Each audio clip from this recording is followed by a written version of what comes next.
Bueno, siendo las 6:02, les doy la gran bienvenida a este segundo post webinar de la Sociedad Panamericana de Oncología Ocular. Mi nombre es Solón Serpa y tenemos el grato de esta tarde poder contar ya en forma tan temprana con una numerosa participación el día de hoy. El tema de hoy lo va a moderar nuestro amigo el doctor Alberto Calle Vázquez de Bogotá, Colombia, ¿sí? Alberto Calle es médico oftalmólogo, subespecialista en oncología ocular, órbita y oculoplástica en la ciudad de Bogotá, en Colombia. Él es fue residente de oftalmología a través de la Universidad Militar de Nueva Granada en Bogotá, fellow de ultrasonido en el Instituto de Ojos Bascom Palmer, ¿sí? Ha hecho el fellow de oncología ocular y orbitaria en el Wilson Eye Hospital de Filadelfia. Es profesor asociado de oftalmología y director de la unidad de órbita y oncología ocular del Instituto Nacional de Oftalmología en Bogotá, Colombia. Es fundador y director del programa de fellowship en oculoplástica y órbita y oncología del Hospital Militar Central, afiliado a la Universidad Militar de Nueva Granada y del Centro Oftalmológico Calle en Bogotá, Colombia. Y el doctor Calle es revisor oficial de diferentes revistas científicas de prestigio como el Ophthalmology, Life, el British Medical Journal, the American Journal of Ophthalmology y The Orbit. Y es miembro de diferentes sociedades científicas en Colombia y el extranjero. Alberto, muchas gracias por acompañarnos y por aceptar la moderación de esta charla, que está bastante interesante. Y bueno, contamos con tu buena predisposición y tu gran expertise en oncología ocular y órbita para que dirijas esta reunión. Por mi parte, quedas a cargo de esta reunión y bienvenidos a todos ustedes. Muchas gracias. Solón, muchísimas gracias por la presentación. Solamente quiero saludar a una cantidad de colegas que veo que hacía mucho tiempo no tenía la oportunidad de saludar, y esta reunión nos espera esta noche con yo creo que va a tener unos resultados maravillosos debido a que tenemos dos conferencistas sobresalientes. Uno, el doctor Antonio Lucio Álvarez y el doctor Brian Tseng. El doctor Lucio Álvarez es médico oftalmólogo de la Universidad de Anáhuac en Puebla, México.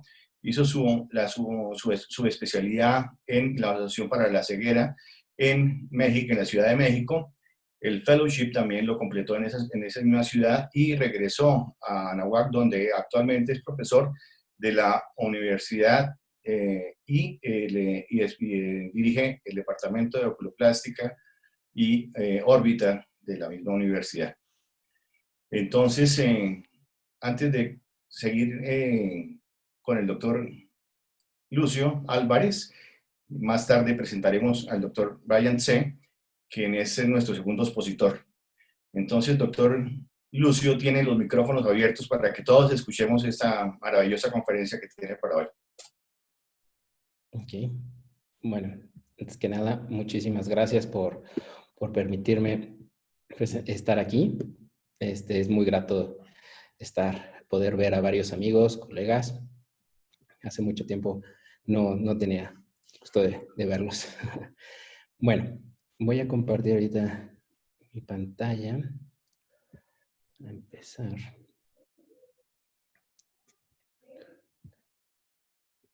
Muy bien.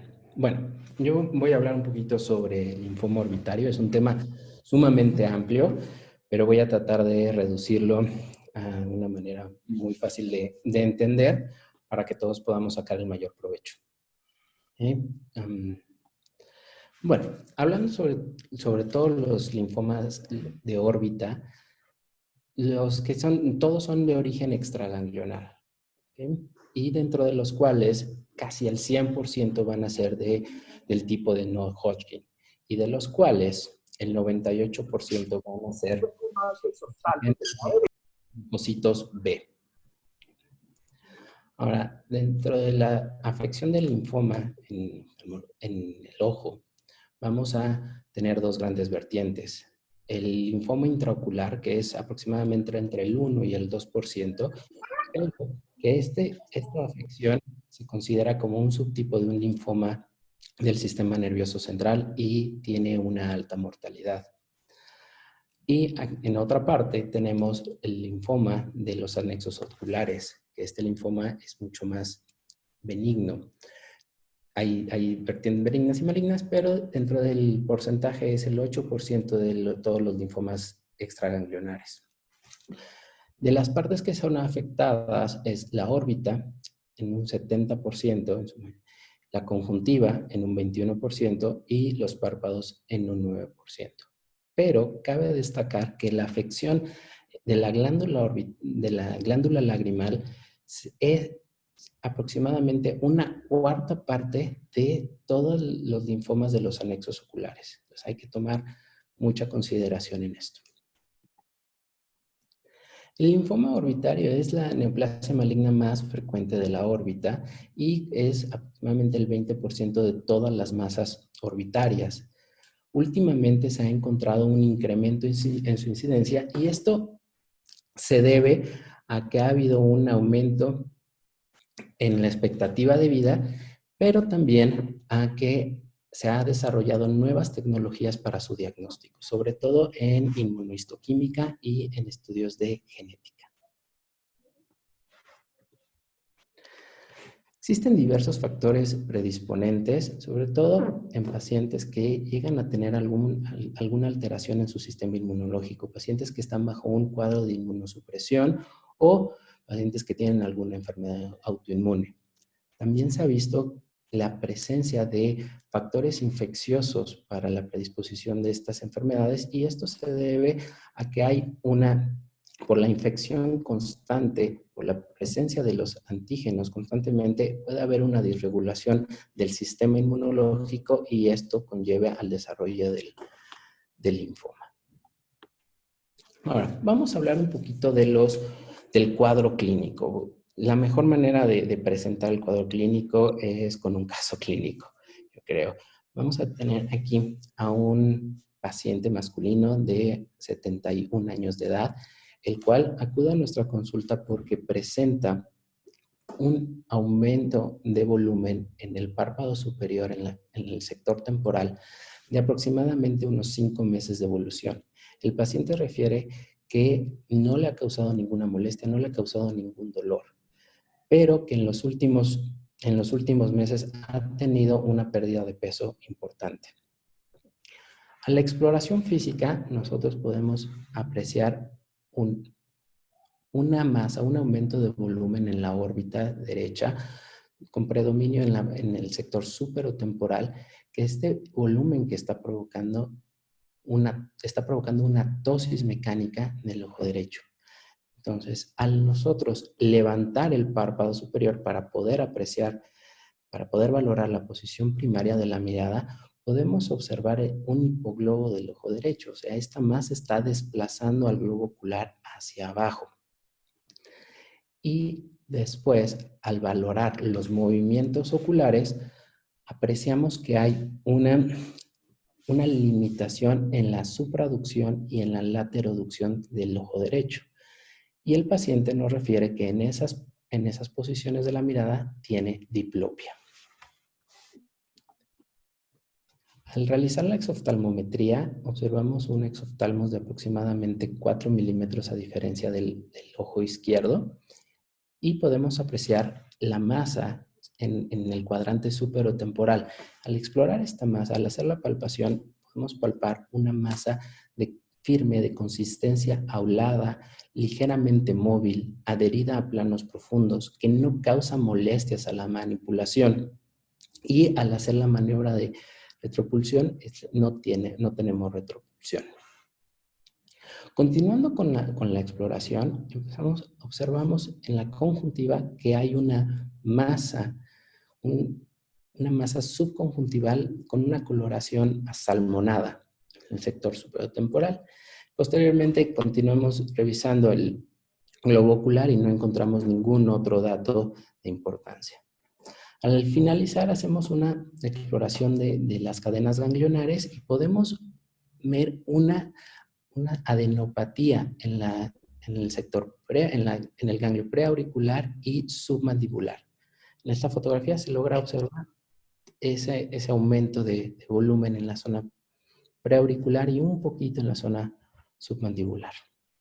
Entonces, con todos estos datos, ¿sí?, hice un cuadro. En este cuadro nos ayuda a ver los datos más comunes en pacientes con un linfoma orbitario. Generalmente son pacientes que están entre los 60 y 80 años, tienen una localización unilateral la mayor parte de las ocasiones. La proptosis es una proptosis progresiva que progresa lentamente, que no causa dolor, y la masa generalmente está localizada en el cuadrante superotemporal o superomedial. Y muy de vez en cuando podemos encontrarlo inferiormente. La masa es una masa de consistencia firme, aulada, adherida a planos profundos, que no causa síntomas, no causa molestias. Ahora, en este otro cuadro podemos ver síntomas o datos clínicos que no son tan frecuentes, pero que sí están relacionados. Estoy hablando. Para hablar. Ay, terminado. Involucro conjuntival, que esto lo podemos ver aproximadamente en el 20% de los casos. Hay un involucro del párpado que no es tan frecuente, pero en este caso lo observamos, y una limitación del movimiento por el aumento, por el tamaño de la tumoración, está provocando una limitación mecánica de los movimientos, y también esto conlleva a veces a que el paciente presente diplopia. Y por último, estos datos que nos deben de causar alarma, por así decirlo, para cuidar más a nuestro paciente, tener más cuidado, sobre todo la presencia de adenopatías, los síntomas B. Los síntomas B es fiebre de 38 grados, que presente sudoración nocturna o que tenga una pérdida de peso en los últimos meses, y la presencia de una lesión intraocular. Ahora vamos con este otro caso, que es una mujer de 68 años, la cual acude porque refiere también un poco de aumento de volumen en el ojo derecho, y nosotros al explorar vemos una exoftalmometría de 2 milímetros a diferencia del ojo contralateral. Palpamos una pequeña masa en el cuadrante superotemporal de la misma consistencia que en el caso pasado, y podemos ver, si queremos ser muy juiciosos, un poquito de disminución de la apertura palpebral, pero es muy, muy exquisito eso. Al explorar la superficie del ojo, podemos ver la presencia de este infiltrado en la conjuntiva de coloración asalmonada, y al continuar con la exploración y ver el fondo de ojo, vamos a encontrar este infiltrado en la coroides de coloración amarillo-naranja que nos debe de saltar, nos debe de llamar muchísimo la atención, porque esto significa que es un linfoma de sistema nervioso central, y por lo tanto el tratamiento es completamente diferente, el manejo es completamente diferente y el pronóstico igual. Vamos a hablar un poquito de estudios de imagen. Ya que tenemos nuestro cuadro clínico, nuestros datos de sospecha, pues tenemos que apoyarnos con estudios de imagen. Los estudios de imagen siempre son muy útiles, sobre todo la ecografía es algo que tenemos muy a la mano, que podemos, es más, hasta tenerla en nuestro consultorio y hacerlo en ese momento. Algo que quiero que consideren o que piensen es, imaginen la histología de esta masa, de un linfoma. Es un tejido que está compuesto por muchas células pequeñas, compactas, que tienen una vascularidad pequeña, no tienen grandes vasos, y esta lesión no se encuentra encapsulada.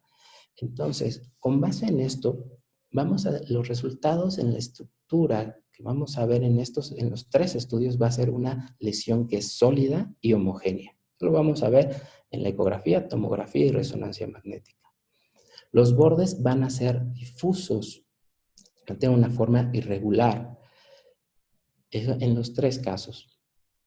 Y un dato sumamente importante es que esta lesión se llega a amoldar a las estructuras orbitarias. Es una lesión sumamente amable con las estructuras orbitarias, como podemos apreciar, sobre todo en esta imagen de tomografía, cómo no está rodeando al globo ocular, pero no lo está invadiendo, no lo está indentando. Está respetando también el reborde óseo de la órbita, no afecta al hueso. Si encontráramos en una imagen de tomografía que llegara a haber afección del hueso, podemos considerar que puede ser un linfoma con alta malignidad.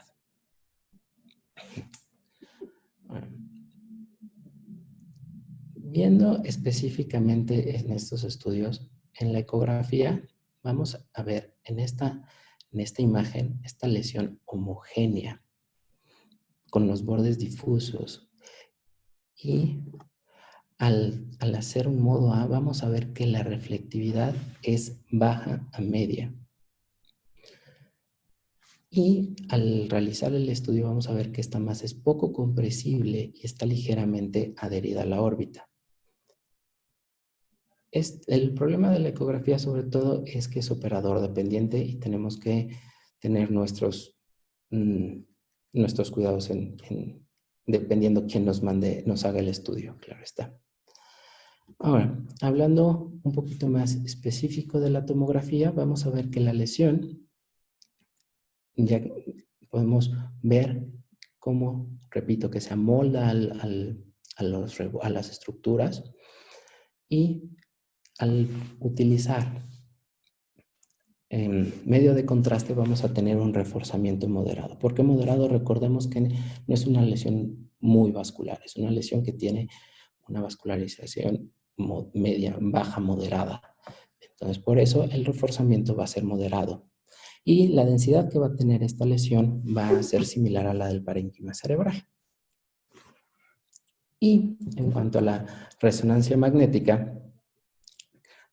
en T1 vamos a ver una intensidad, va a ser hipo o isointensa en relación al músculo, o en T2 vamos a ver que es iso o hiperintensa con el músculo. A veces si logramos encontrar en T2 que la lesión es hipointensa, se puede relacionar con tumores de alta malignidad. Y hay un parámetro que se utiliza que se llama el coeficiente de difusión aparente, que esto es algo que hace el técnico radiólogo, y en los linfomas vamos a ver que este coeficiente es sumamente bajo. Como podemos ver aquí en esta imagen, como la coloración de la zona tumoral tiene unos colores fríos, que quiere decir que es una difusión baja. Uno de los diagnósticos diferenciales que son sumamente frecuentes con linfomas orbitarios son los procesos inflamatorios de la órbita, un pseudotumor inflamatorio de la órbita. En la tomografía, son diferencias sutiles, pero en la tomografía vamos a ver que el linfoma es mucho más homogéneo y es muchísimo más hiperdenso cuando tiene contraste. Y en la resonancia magnética vamos a ver que los bordes se ven un poco mejor en el linfoma. También tiene un mayor reforzamiento con el contraste. Generalmente hay un involucro del espacio preceptal. Tiene un menor coeficiente de difusión y generalmente no vemos ningún dato de sinusitis, que en los casos de cuadros inflamatorios a veces es común que podamos ver algo de sinusitis en los pacientes. Bueno, ya tenemos nuestro diagnóstico presuncional, entonces necesitamos confirmarlo con un estudio de patología. Para esto necesitamos hacer una biopsia incisional. ¿Por qué una biopsia incisional? Porque necesitamos tener una muestra representativa del tejido. El hecho de hacer una biopsia por aspiración no me va a dar suficiente tejido para que podamos hacer los estudios pertinentes para hacer el diagnóstico adecuado. Una vez que nosotros tomamos esta muestra representativa de tejido, vamos a dividirlo en dos. Una parte del tejido que lo vamos a mandar, lo vamos a poner en formol para que se haga el estudio microscópico, y otra parte de ese tejido lo vamos a envolver en una gasa con solución salina para que se lo lleven al patólogo y este pueda hacer estudios de inmunohistoquímica, genética, hasta citometría de flujo. El tiempo que tiene el tejido viable en la gasa con solución salina es aproximadamente de 60 minutos. Una vez que se hacen, el patólogo tiene este estudio, generalmente hacen estudios de inmunohistoquímica porque cada estirpe, subtipo celular de estos tumores tienen ciertos marcadores. Sobre todo, vamos a hablar, los linfocitos B tienen un marcador positivo de CD20. Entonces, todos los linfomas que sean de origen B van a tener CD20 positivo. A diferencia de todos los linfomas de células T van a tener CD3 positivo. En estos ejemplos de histológicos, vamos a ver, en este caso es un paciente con un linfoma extranodal de la zona marginal, llamado como un linfoma MALT. En la primera fotografía, a un aumento de 25 por en una tinción de hematoxilina y eosina, vamos a ver un cúmulo de células pequeñas y medianas organizados en una estructura folicular. En la fotografía B es con una tinción para CD3, el cual el CD3 vamos a ver que se observan las áreas interfoliculares que corresponden a algunos linfocitos T. Y en la última fotografía vemos con el marcador de CD20 cómo toda la pieza es positiva, una expresión de todos los linfocitos B. En este otro caso, que corresponde a un linfoma folicular, podemos ver en la fotografía, en la tinción con hematoxilina y eosina, una colección uniforme de linfocitos atípicos que van formando folículos con una alta densidad celular. O sea, están todos muy, muy empaquetados. Y en la tinción para CD3 vemos cómo las áreas interfoliculares están hay la presencia de linfocitos T. Y en la última vemos cómo estos folículos tienen una gran positividad porque pues, son linfocitos B. Y por último, en este caso es un linfoma difuso de células B grandes.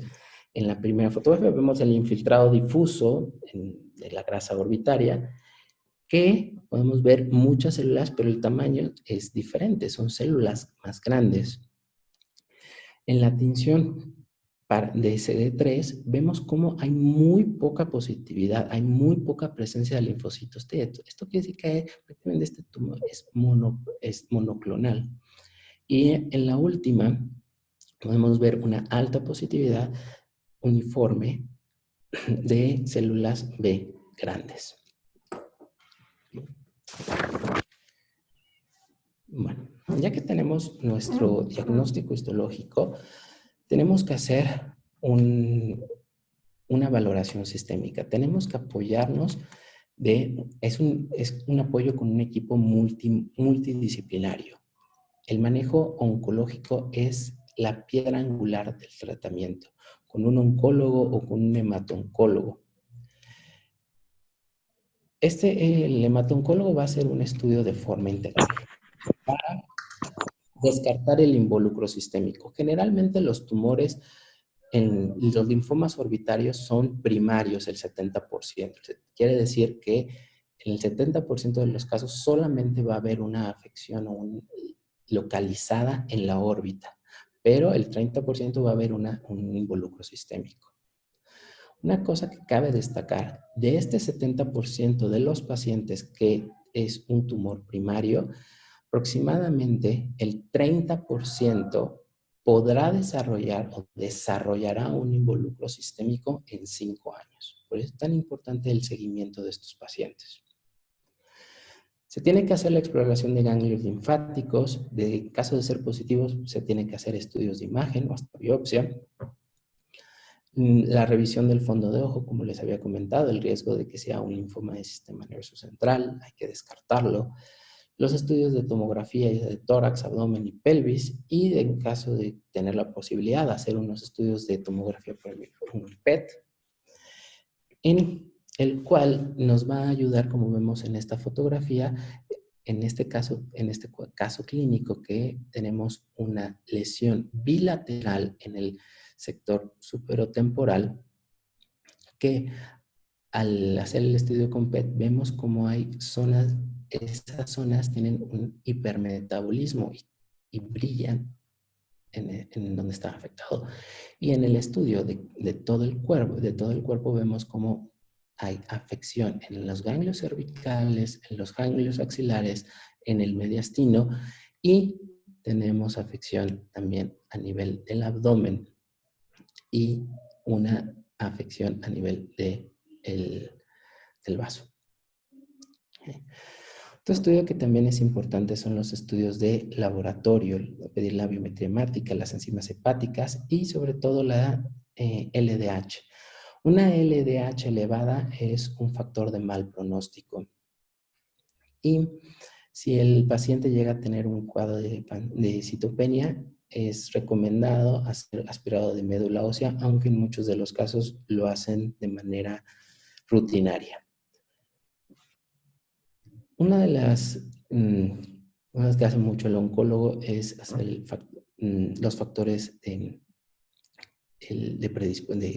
factor de riesgo, que cada uno de estas variables, como es un paciente mayor de 60 años, que tenga síntomas B, que tenga un estadio de Ann Arbor 3 o 4, una afección de más de dos zonas ganglionares y una LDH aumentada, cada uno suma un punto y nos va a dar un pronóstico de riesgo de bajo a alto.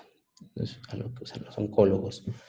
El estadiaje, hay dos tipos de estadiaje, que es el de Ann Arbor, en el cual nosotros vamos a categorizar en el estadio 1 la presencia de la lesión en una zona localizada, por ejemplo, en este caso la órbita, y en el estadio 2 que no solamente hay una afección de la zona primaria, sino ya encontramos ganglios activos, pero del diafragma. En el estadio 3 ya no hay respeto del diafragma y podemos encontrar afección en ganglios debajo del diafragma, y en el estadio 4 ya hay lesión a un órgano, ya sea el hígado, ya sea el vaso o hueso. Generalmente nosotros ponemos el grado de estadio y ponemos una E porque la órbita, como le había comentado antes, es una localización extraganglionar.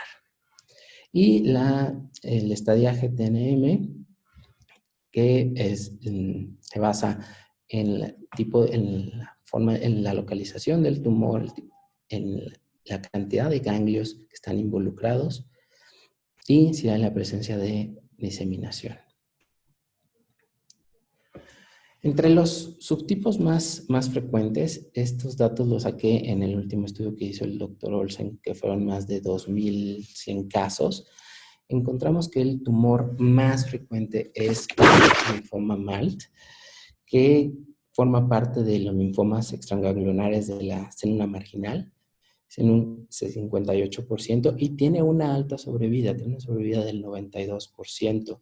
Y la mayoría que vamos a encontrar, cuando encontremos este tumor, la mayoría lo vamos a encontrar en un estadio 1 o 2. Y responden muy bien a radioterapia. Aproximadamente entre el 15, el 5 y el 10% pueden llegar a tener una remisión espontánea, pero eso no se recomienda para que no lo dejemos de tratar, solamente es como anecdótico. Y un dato que es muy importante, en los pacientes que no tienen involucro sistémico, corren el riesgo que el 50% de estos pacientes puedan llegar a desarrollarlo en 10 años. Otro tipo el segundo más frecuente es el linfoma difuso de células B grandes, que es el 15%. Este es un linfoma agresivo y tiene una sobrevida del 41%, seguido por el linfoma folicular, que la sobrevida es del 71%, y el linfoma de células del manto, que también es otro tumor agresivo, que nos da una sobrevida del 32%.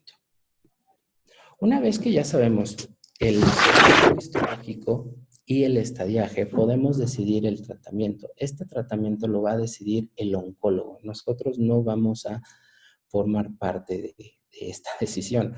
Pero de los tratamientos que tenemos a la mano, tenemos la radioterapia, que hay dos escuelas hoy en día. Está más la tendencia a un tratamiento con una dosis ultra baja, que es una dosis total de 4 grays, repartida en 2 dosis consecutivas, y la dosis convencional entre 24 a 30 gray. Las ventajas que nos da la dosis ultra baja es que los efectos adversos de la radiación van a ser prácticamente nulos. Los efectos que hemos encontrado es que tengan queratitis seca, que tengan daño en la córnea, que haya desarrollo de catarata, aunque para evitar eso ponen un escudo para que no se radie, pero de todas maneras se sigue desarrollando. Y muy rara vez puede haber retinopatía por radiación. Por eso, últimamente, hoy en día, hay más tendencia a dar un tratamiento con una dosis mucho más baja.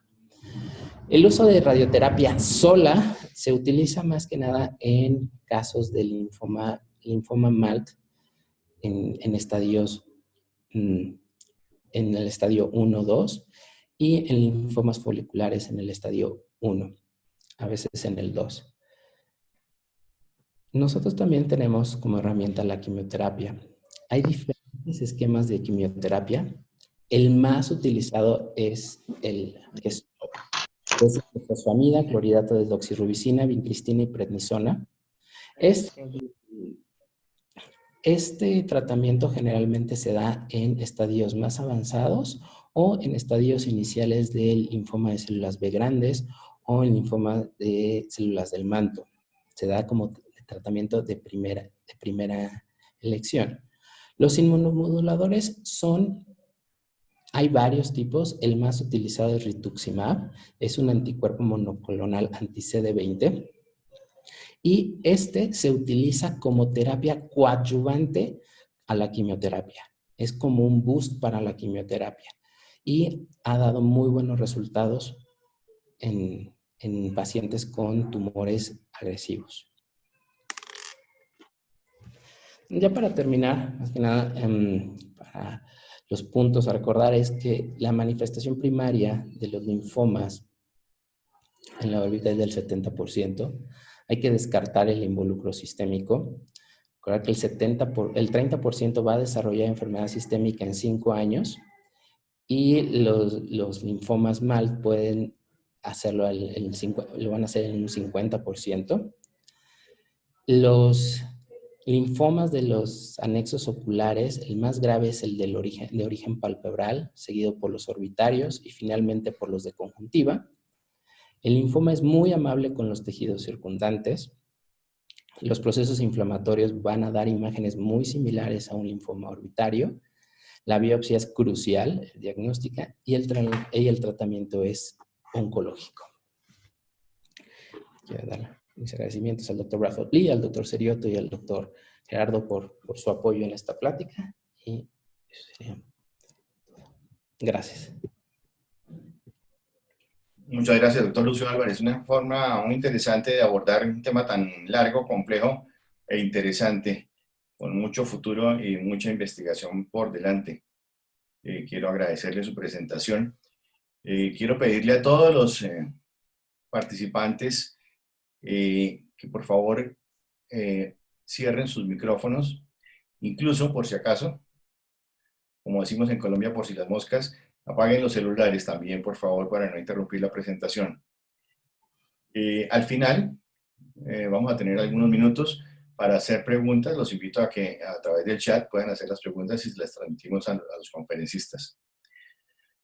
A continuación, quiero presentarles la segunda conferencia a cargo del Dr. Brian Tse, que es profesor asistente de oftalmología clínica en el Bascom Palmer Eye Institute.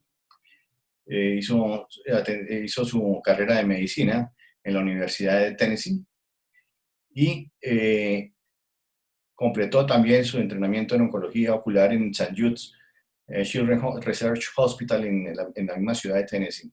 Posteriormente realizó su entrenamiento en cirugía oculoplástica y reconstructiva en el Bascom Palmer, del cual hoy es miembro institucional y profesor asistente clínico.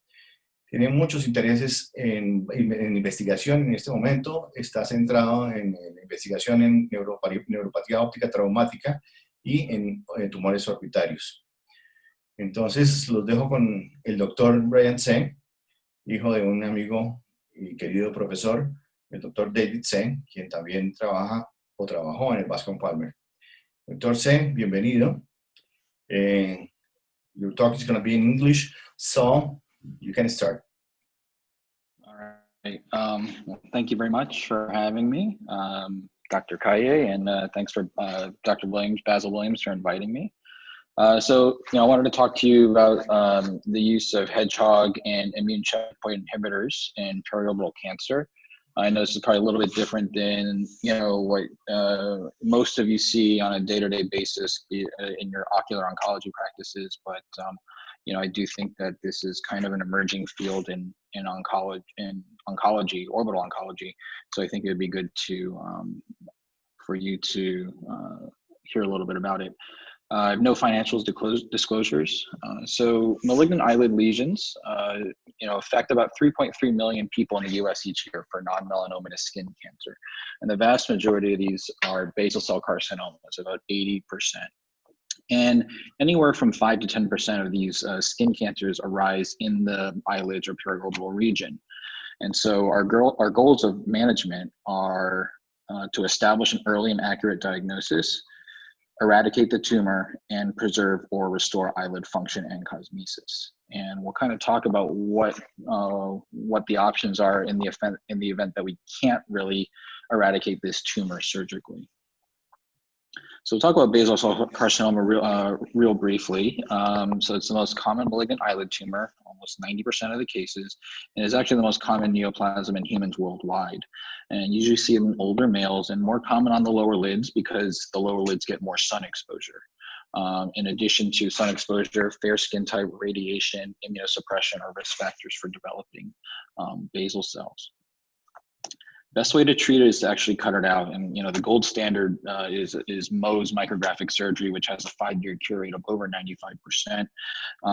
There are other options that you can look at, like cryotherapy, radiation, PDT, or imiquimod, topical imiquimod. And then we'll talk about the hedgehog pathway inhibitors. But the gold standard is surgical excision. You want to cut these out and reconstruct it. And here's a lady who we did a Mohs on and reconstructed her with a Hughes tarsoconjunctival flap, and she has a nice functional and aesthetic result. Okay, that's not always the case. You can't. All the patients don't come in early. It's not early detected early, and so you can have some patients, such as this patient here, who has an untreated basal cell with extensive orbital involvement in the superior orbit, as you can see here on MRI. And so the question becomes, what do you do in patients with advanced orbital disease? Well, the vast majority of these are likely going to require exenteration to clear margins.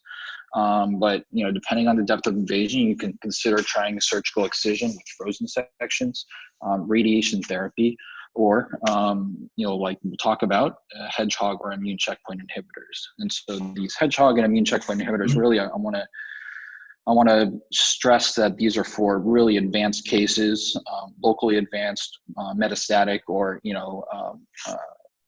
orbital involved cases that may not be amenable to surgery. So, here's an exenterated socket. Traditional management of these orbital involved, malignancies from skin cancers going to involve exoneration. And in the vast majority of patients, it's going to result in severe disfigurement, the loss of the eye. It can lead to a dramatic reduction in functionality and quality of life, as well as self-esteem. Okay, so do we have other options? So we do have the new family of drugs, relatively new family of drugs, hedgehog pathway inhibitors. And so in a normal cell, the hedgehog ligand is going to bind to this membrane-bound receptor called PATCHED. And this relieves the receptor's inhibitory action on a protein called SMOOTHED, SMO. And then the SMO then activates a family of transcription factors which affects cell proliferation and survival. So the hedgehog pathway is highly active in embryonic cells because, as an embryo, you're, growing very rapidly, but it's silenced in most adult tissues. And it's the inappropriate reactivation of this hedgehog pathway that is a tumorigenic factor in many cancers, including most basal cells. And so it's the loss of function of PATCHED1 is found in nearly, over 85% of basal cell carcinomas. And it's actually found in nearly all patients with basal cell nevus syndrome. So what vismodegib is, which is the drug, the most common hedgehog pathway inhibitor drug, it's a selective inhibitor of SMOOTHED, SMO. And so that can lead to potent inhibition of the hedgehog pathway. And so vismodegib was FDA approved in 2012 for the treatment of refractory or locally advanced or metastatic basal cell. And so the ARAVANCE study was a seminal study on basal cells treated with vismodegib. And so they enrolled patients with either metastatic or locally advanced basal cells of any atomic region, for whom surgery was deemed either a poor option due to serial recurrences, low probability of cure, or anticipated disfigurement. So in the metastatic group, about 45% had a partial response, and that's based on the RECIST criteria, where they saw a 30% reduction in the tumor area. Whereas in the locally advanced group, they saw about a 60% response criteria, with 21% being complete 100% response. And most importantly, they noted that there was only progression in anywhere from 3 to 15% of these patients, respectively. So it not only improved disease, but in the patients where it didn't improve the disease, it prevented it from getting worse. But the issue with some of these hedgehog inhibitors are adverse events. And actually about a third of patients are gonna have to discontinue therapy because of the significant adverse effects. Adverse effects from the vismodegib, most commonly muscle spasms, alopecia, loss of taste, weight loss. This just came out. This study just came out in JAMA Ophthalmology last month. It's called the STEVIE study, and it was very similar to the ARAVANCE study, and it actually showed similar response rates to ARAVANCE, but this was focused mainly on the periocular region. So they had about 244 patients. They showed overall response rate of 67%. So patients who got either completely better or met the criteria for partial improvement. And they were on these for at least about 40 weeks in most of these localized BCCs. As you can see, a lot of these patients, 95% had at least one adverse event, coming about 24 weeks into therapy. And about 1 in 4 had to discontinue therapy secondary to these adverse events. So the authors in the STEVIE study actually posited that there was a few strategies that they could do to improve tolerability or delaying the onset of the adverse events, which would include breaks between treatment cycles or intermittent treatment protocols. So here's a patient. This is one of the first patients that I ended up treating with he came in with a large morpheaform basal carcinoma. And you can see that surgery to remove this would probably be pretty extensive. It would involve the having an ENT surgeon, would possibly involve needing a free flap reconstruction, may possibly even get a seventh nerve palsy from this. So it's probably gonna be pretty extensive. So, in discussion with him, we decided to try a trial of Aeroveg. So you can see here on the right, after just 1 month after starting Aeroveg, you can already see improvement in the lesion, starting to smooth out. All these, necrotic borders are getting better. This area down here is kind of smoothing out. You can see at 4 months, you can see improvement and continued improvement at 6 months. He's starting to develop a little bit of cicatricial, lid retraction and ectropion there. So at 9 months and 13 months, again, you can see improvement overall of the size of the lesion. And then at 18 months, you can see him here. And this is the last time I saw him. I had tightened a little, tightened his lower lid with the lateral tarsal strip, and he looked great. And he's been able to tolerate the drug well without adverse side effects, luckily. I did send off a little bit of skin because I was curious to see if there would be any viable tumor cells there. And the pathology that I sent off was negative for a basal cell, although it could be a sampling error. I literally just sampled right in this area, so there could be a sampling error. But there's been reported data that in post-treatment with vismodegib, they've had a negative biopsy in about half of patients. So future questions regarding vismodegib. The question, how long do you continue therapy? For this guy that I just showed you, I'm trying to keep him on it as long as I can, if he can tolerate it. And because studies suggest that there are small foci of viable tumor cells that can recur after cessation of therapy. So that's what I'm concerned about. But usually in these patients, like we talked about, 1 in 3, 1 in 4 patients are usually have to discontinue this therapy because of the adverse effects. That will limit your duration of treatment. And then the other question is, is there a role for neoadjuvant use of this drug? And that's unknown at this time. There have been some promising results. Bidit Ismaili out of MD Anderson showed that in a series of 8 patients with locally advanced periocular basal cells who were judged to require exenteration or have inoperable disease, they underwent neoadjuvant vismodegib. Then they had surgical excision of all clinically suspicious tumor, and they identified viable tumor in about 37% of cases. And no patients required exenteration. And additionally, there have also been studies that showed that most surgeons thought that the defect after vismodegib was found to be about 27% smaller than expected. So they do think that there might be a shrinkage of the size of the surgical defect. Another limiting factor with this is cost. It costs about $13,000 US for a 1-month supply of this drug, so it is pricey.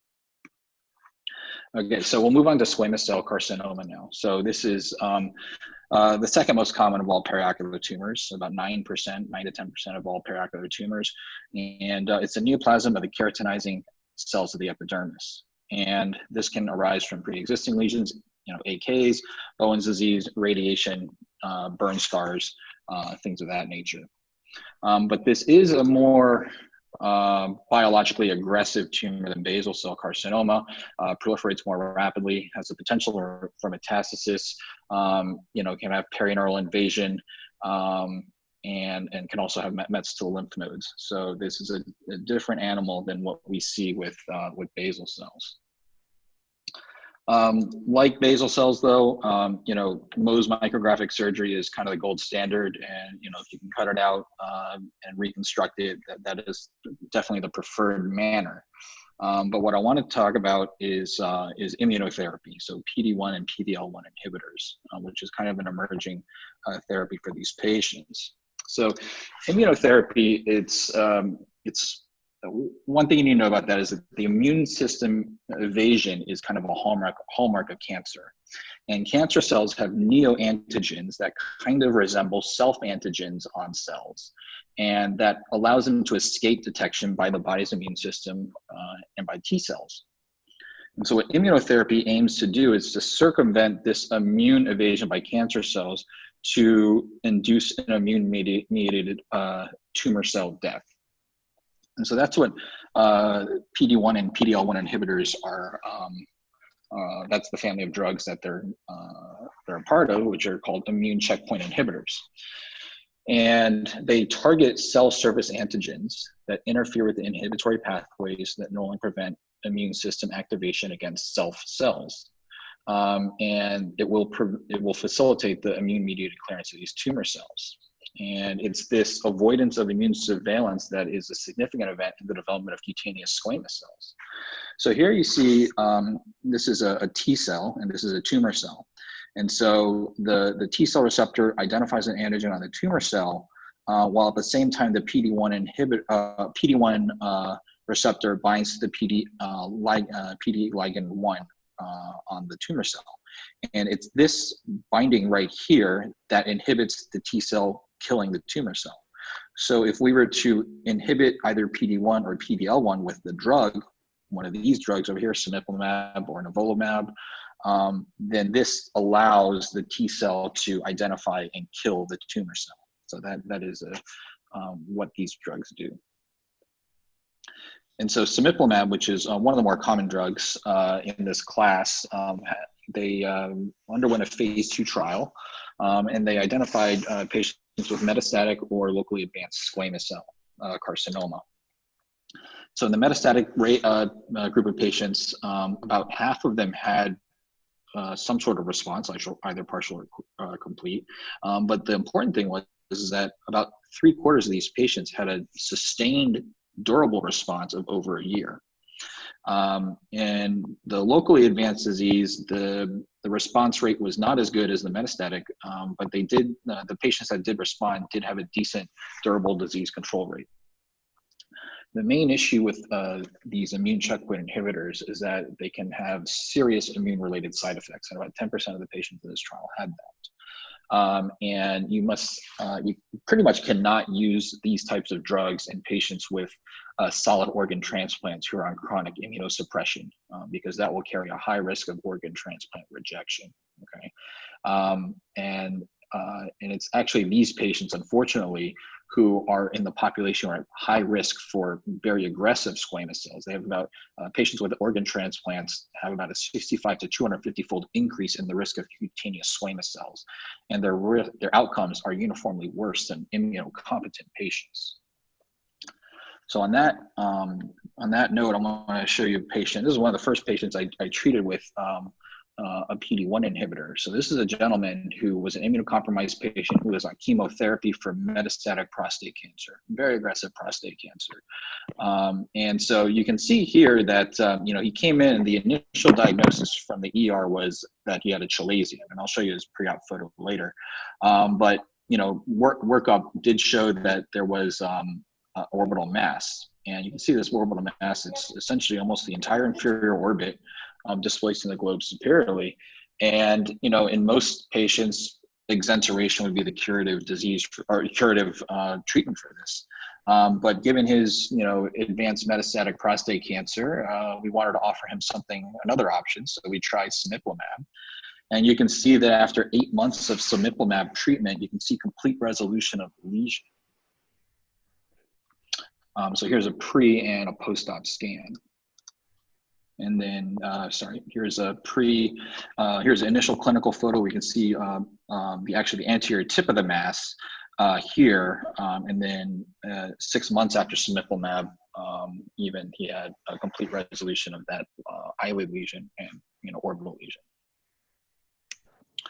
Here's another patient who I've treated with cemiplimab. So this is a gentleman who had a spread of a cutaneous squamous cell along the supraorbital nerve, and you can see pre-op here, you can see it enhancing here, tracking back, and it actually went into the anterior cavernous sinus.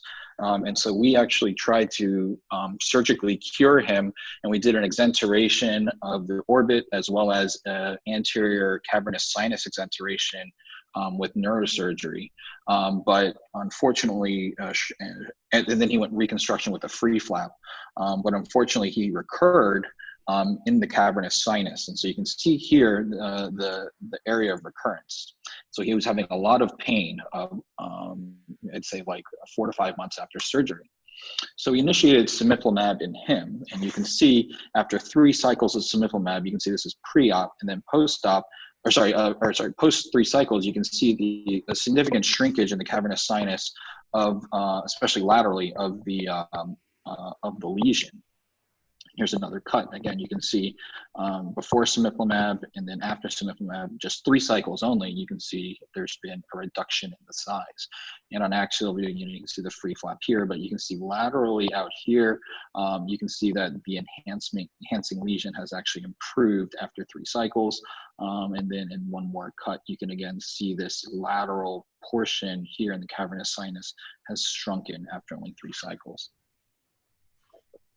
So, I'm hopeful in him, but again, he's still got a long way to go. Like we talked about, side effects are kind of the limiting factor in these patients. More common is diarrhea, nausea, fatigue, rash, but severe immune related adverse effects are seen in about 10 to 14% of patients: hepatitis, colitis, pneumonitis, pancreatitis, thyroid dysfunction. So these are things you have to look out for, and can be limit your duration of treatment. Ophthalmic side effects, you can see uveitis, dry eye, ocular myasthenia. One paper quotes the ambiguous eye inflammation, as well as an orbitopathy, inflammatory orbitopathy. So this is a patient here that I'll show you some scans at the next slide, but this is a gentleman here who was on nivolumab for cutaneous melanoma met to the medial rectus muscle. And so here we see his initial presentation with an enlarged medial rectus muscle. He had known metastatic cutaneous melanoma. We started him on nivolumab, and after 2 cycles, he developed this chemosis that you see here, eyelid swelling, and essentially, very enlarged extraocular muscles bilaterally. Almost consistent with an orbital myositis. And so you can see here on the axial view, again, really enlarged muscle bellies. And so we continued the nivolumab, but actually put him only on steroids. And that actually tamped down the inflammation. And you can see here, 22 months after follow-up, he had resolution of the extraocular muscle swelling, but also had actually shrinkage of the initially enlarged medial rectus muscle from the presumed melanoma metastasis. So that's we're actually writing this up, and we're seeing in a systematic review of the literature that there's actually 2 types of these orbitopathies that have significantly different prognoses. Patients who get this muscle swelling with an orbitopathy tend to do very well, whereas patients who get an orbitopathy, chemosis, swelling, limited eye movements, but they don't have this extraocular muscle swelling, they actually have a very terrible prognosis almost uniformly. So that's something that we have in publication review right now. Lastly, I want to touch on immune checkpoint inhibitors and uveal melanoma, because I know this is a lot of what you guys do. Immune checkpoint inhibitors have been used with some success in cutaneous melanoma, mostly CTLA-4 inhibitors with or without a PD-1 inhibitor. But these CTLA-4 inhibitors are associated with a higher toxicity. Unfortunately, these immune checkpoint inhibitors are not as effective in metastatic uveal melanoma. And as you all are aware, uveal melanoma mutations, GNAC and GNA11, much different than cutaneous melanoma mutations, which are BRAF and NRAS. And so the overall response rate, either single agent or multi-agent immune checkpoint inhibitors, is uniformly poor in patients with metastatic uveal melanoma. And the thought behind that is there are several reasons. First off, the liver, as you all know, is the main site of metastasis for uveal melanoma, but liver mets and cutaneous melanoma generally don't respond well to immunotherapy. Secondly, patients with a high tumor load, as evidenced by elevated serum LDH, are less likely to respond. And and metastatic uveal melanomas usually have elevated LDH levels. Conversely, uveal melanomas have low mutational burden, and they actually have amongst the lowest mutational burden of all cancers. And a high mutational burden is accompanied by an increased number of neoantigens that increases the probability of recognition by immune cells and clearance by the immune cells. That's another reason why uveal melanoma may not be as amenable to immune checkpoint inhibitors. And lastly, uveal melanoma has lower PD-L1 expression than cutaneous melanoma. So in conclusion, hedgehog inhibitors like vismodegib can be used for advanced periocular basal cells. PD-1 and PD-L1 inhibitors can be effective for advanced periocular squamous and cutaneous melanoma, but unfortunately not for metastatic uveal melanoma. But more data is needed as to the utility of these drugs in addition to surgery. So thank you very much.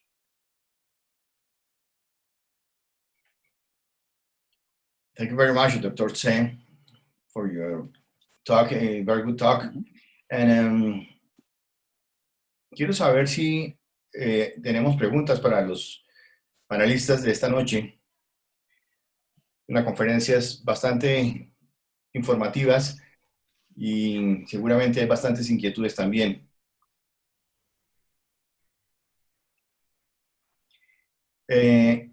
Here's a question. What is the percentage of recurrence for SSC or BSC with this therapy, Dr. Tse? It's with PD-1 inhibitors, with the trial that I had discussed, I mean, with locally advanced disease, I mean, it was less than, probably less than 30% response rate. So, it's not for everyone, but I think it's worth a trial if you're trying to avoid major surgery. So, and again, the question is, and I don't think we have enough data on this, is, how long do you keep these patients on it for? And I think my preference would be to keep it on it as long as they can tolerate it. But, I think there's certainly a risk if you get off of it that, you could get recurrence. And there's just no data out there right now. But, I think it's a reasonable option to try in the right patient. Doctor Lucio, una pregunta. No mencionó la inmunoterapia precisamente de la que estamos hablando dentro del tratamiento del linfoma. ¿Alguna experiencia? En México sí se está haciendo inmunoterapia, es el tratamiento con CHOP más rituximab, es lo que se está haciendo en México. Los otros inmunomoduladores que son de reciente creación, los han utilizado más que nada en tratamientos en linfomas recidivantes o que no responden bien a este tratamiento. Rituximab lo utilizan más que nada, sobre todo en linfomas de tipo B, porque son CD20. El linfoma de tipo T no es CD20, entonces, por lo tanto, el rituximab realmente no tiene muy buena función en estos casos. Los pacientes con linfomas tipo T hacen un tipo de quimioterapia que se llama SMILE. Es diferente. Y en pacientes con involucro sistémico también están utilizando metrotexate porque han visto que tiene una mayor penetración en el sistema nervioso central. Gracias. Dr. Tse, do you have any experience with the ICI in lymphoma, orbital lymphoma? I'm sorry, with what in orbital lymphoma? ICI. No, it hasn't really been used in orbital lymphoma. I mean, I think, the vast majority of the lymphomas are very radiosensitive, and the overall prognosis is excellent. I think it's over 90% survival rate, 95% survival rate, and depending on the grade of lymphoma. But I don't think these are really used for those, just because I think the current therapies that we have with, radiation and chemotherapy, standard chemotherapy, are actually the survival rates are pretty good. And what about the ICI related with the MCC and SGC? With the squamous cells, what's my on the Merkel cell carcinoma, on the sebaceous cell? I didn't find anything with Merkel cells. I mean, you know, so I'm not sure with the Merkel cells. In sebaceous cell, I didn't find much literature out there either, but I do think that's an idea we've kicked around our department of using as a, you know, as a potential therapy. But I can't say that I know much about the sebaceous gland aspect of it. Okay. There are some questions related with BCB big mode that with BCC. It's not a curative treatment, it's just palliative treatment because the recurrence is very high and the relapse also is high. Yeah, and you know, you know, again, like I said, I want to stress that, you know, the best way to treat these basal cells is surgery, and that's the curative treatment. But you know, there are a lot of patients, you know, whether it's Gorlin syndrome, basal cell nevus syndrome, you know, where they have high amounts of recurrences. You know, I think this drug is, you know, an option for them. And you know, I think there are certain patients who don't want surgery. They don't want disfiguring surgery around the face. They don't want a big free flap reconstruction. Where, you know, I think this is a good option for them. And, you know, this gentleman that I presented, you know, he's a good example of that. He was adamantly against surgery, and, you know, we got a nice result for him. But I completely concede that, you know, there is a, you know, a high probability of recurrence if you get off the drug, and that's why I'm keeping him on it, provided he can tolerate it. But I just don't think we have enough data right now to figure out, you know, how long we can, you know, how long you have to treat before you can stop or what. So, you know, I mean, I would agree that, you know, you have to be wary about recurrence if you discontinue the drug. We also have to be aware of the side effects with the ICI treatment. But the steroids are a very good option, and most of the patients respond very well to the steroids. Mm-hmm. Yeah, and you know, the patient that I presented with the you know, the orbitopathy from the immune checkpoint inhibitor responded very well to steroids. Some patients, we end up, you know, they'll discontinue the drug and get better. But like I was saying, you know, most of those patients, when they have the classic enlargement of the muscles from that looks like an orbital myositis, they tend to do very well. It's the patients who don't have that inflammatory reaction where the muscles enlarge that actually did very poorly. They eventually succumbed to you know intense overall systemic inflammation. Thank you. There is a question for Dr. Lucio. ¿Cómo saber si? ¿Aló? Sí. ¿Cómo saber si el linfoma orbitario es primario o secundario? El estudio, eso se tiene que hacer el estudio sistémico. De eso se encarga el médico oncólogo. Tiene que hacer, a veces se hacen estudios de tomografía para ver si encuentran algún cambio en una cadena ganglionar. O en algunos casos hacen un estudio de PET, pero siempre se tiene que hacer el estudio sistémico, pero eso lo hace por parte del oncólogo. There's a cute question here. In case of orbital tumor or suspicious subtumor, you take an incisional biopsy before the surgery treatment? Dr. Say? I'm sorry, can you repeat that? I missed. In case of orbital tumor or suspicious subtumor, you take incisional biopsy before you start the treatment? Yes. Yeah, I would do an incisional biopsy. Yeah, you need tissue diagnosis for sure. Yeah. And Dr. Lucio? ¿Perdón?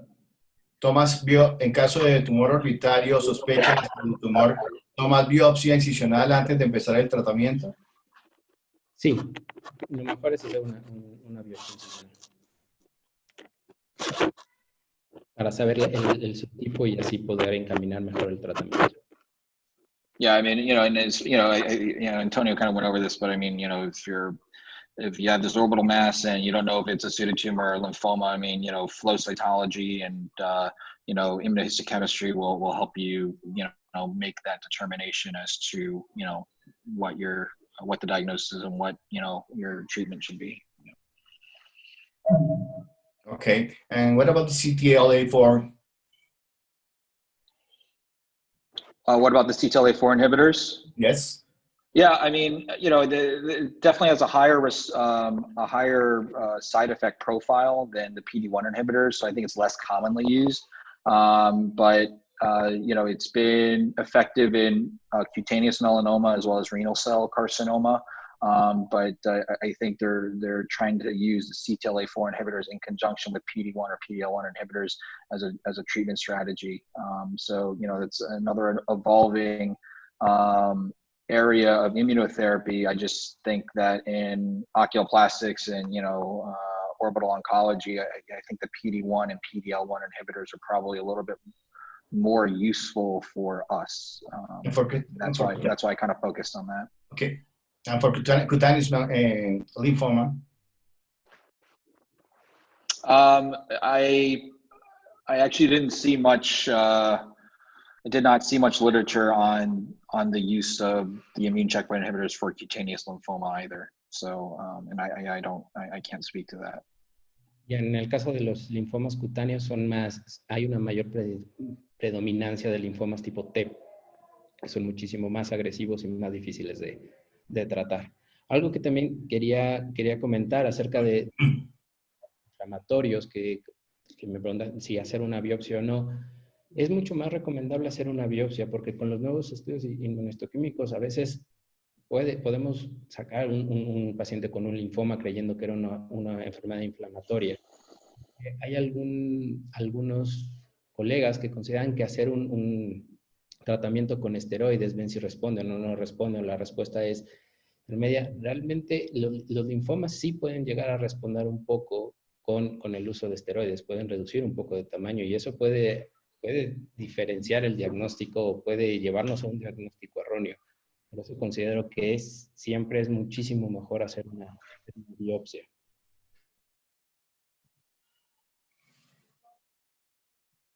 Bueno, el doctor Gerardo Grau habla de siempre que hacer biopsia y obviamente coloración de inmunohistoquímica. Bueno, no siendo abriendo más preguntas para los panelistas, la inmunoterapia definitivamente la inmunoterapia se ha convertido en una nueva línea de tratamiento contra el cáncer, tanto en los linfomas como en los tumores sólidos de otras partes, incluyendo también, como lo hemos visto, en los tumores de carcinoma vasocelular, escamocelular, generalmente refractarios o a tratamiento incompletamente resecados. Es una buena opción y es un elemento más, un arma más para utilizarlo en compañía como monoterapia o en multiterapia con la cirugía, la quimioterapia y la radioterapia. La inmunoterapia, hoy en día, soy un fan de la inmunoterapia, hemos venido trabajando desde hace 6 años en inmunoterapia y es una de las nuevas opciones para tratamiento del cáncer. Todos los conceptos son evolutivos y la inmunoterapia se ha convertido hoy en día en una primera línea de tratamiento específicamente algunos tipos de tumores sólidos. Quiero agradecerle al doctor Solomón Serpa por su gentil invitación a moderar esta magnífica reunión, a la Sociedad Panamericana de Oncología Ocular, al doctor Brian Sein y al doctor Antonio Lucio por sus conferencias e ilustraciones, y a todos los colegas que he visto. No pude saludar personalmente, pero les deseo una feliz noche y un resto de temporada segura, con mucha salud para ustedes y sus familias. Un cordial saludo, amigos.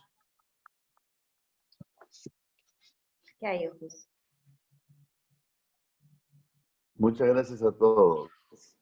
Bye, thank you. Gracias. Muy bonita e interesante la ponencia. Muchas gracias. Thank you, doctor.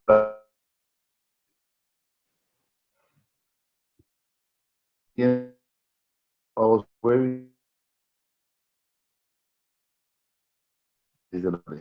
Hasta entonces, y un abrazo caluroso para todos ustedes.